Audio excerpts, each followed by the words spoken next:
Deuteronomy chapter 29. These are the words of the covenant that the Lord commanded Moses to make with the Israelites in the land of Moab, in addition to the covenant that he made with them at Horeb. Moses summoned all Israel and said to them, "You have seen all that the Lord did before your eyes in the land of Egypt, to Pharaoh and to all his servants and to all his land. The great trials that your eyes saw, the signs and those great wonders. But to this day the Lord has not given you a mind to understand, or eyes to see, or ears to hear. I have led you 40 years in the wilderness. The clothes on your back have not worn out, and the sandals on your feet have not worn out. You have not eaten bread, and you have not drunk wine or strong drink, so that you may know that I am the Lord your God. When you came to this place, King Sihon of Heshbon and King Og of Bashan came out against us for battle, but we defeated them. We took their land and gave it as an inheritance to the Reubenites, the Gadites, and the half-tribe of Manasseh.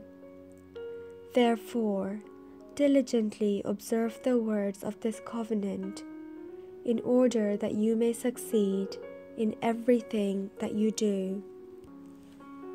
You stand assembled today, all of you, before the Lord your God, the leaders of your tribes, your elders and your officials, all the men of Israel, your children, your women, and the aliens who are in your camp, both those who cut your wood and those who draw your water, to enter into the covenant of the Lord your God, sworn by an oath, which the Lord your God is making with you today, in order that he may establish you today as his people, that he may be your God as he promised you, as he swore to your ancestors, to Abraham, to Isaac, and to Jacob.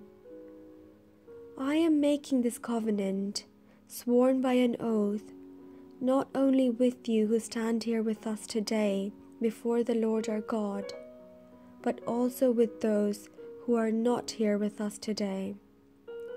You know how we lived in the land of Egypt, and how we came through the midst of the nations through which you passed.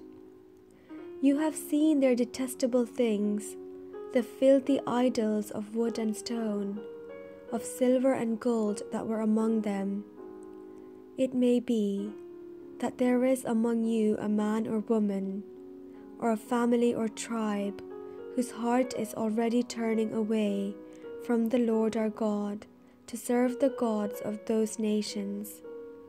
It may be that there is among you a root sprouting, poisonous and bitter growth.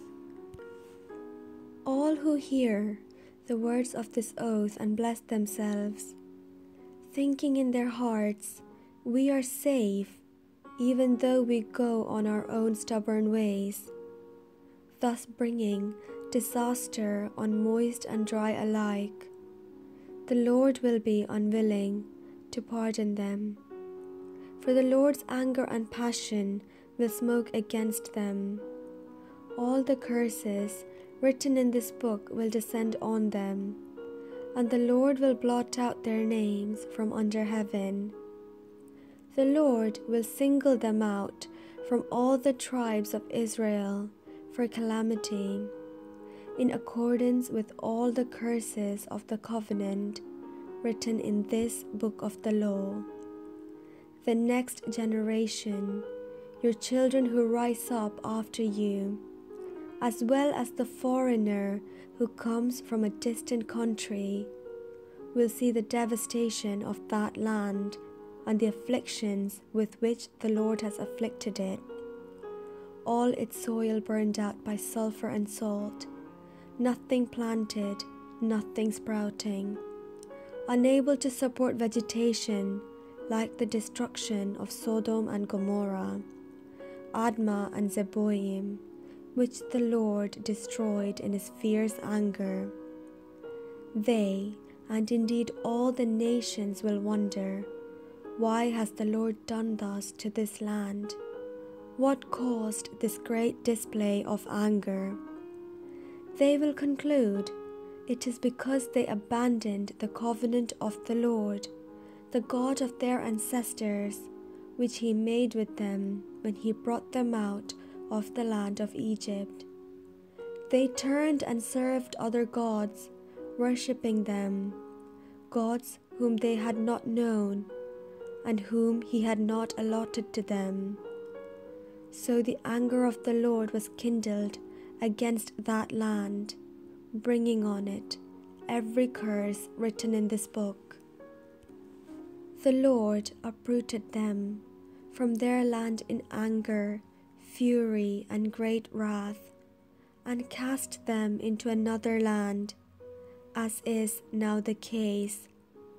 The secret things belong to the Lord our God, but the revealed things belong to us and to our children forever, to observe all the words of this law.